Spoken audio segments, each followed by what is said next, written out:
Мен Алмамбетов Восток 7 апрелдин баатыры, Москва районунун жарадарлардын координаторумун. Ырыскелди Момбеков. Ырыскелди, эмне деп былжырап атасың? Мына мен мына бутума снайпер менен ок деп ден соолугуман айрылып, экинчи группада инвалидмин. 7 сантиметрге бутум ускарган. Эмне болуп келжиреп атасың? Жанакы бизди аттырган, качып кеткен президенттин оң колу, сол кол менен отуруп, балтай алып арак ичип. Ырыскелди, эсиңди ач, көзүңдү ач. Карантин бүтөт. Жолугабыз, сүйлөшөбүз. Эч айыбыз сүйлөшөбүз. Сенин бир тууганың же бир жериң жаракат алды беле? Билесиңби?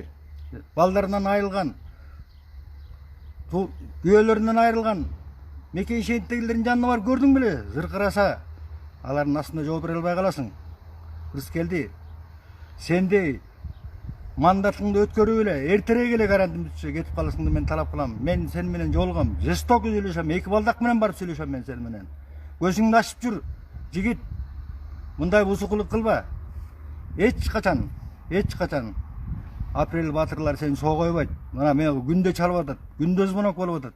Саат сайын болуп атат, талкуу болуп атат. Эсиңе келтиребиз.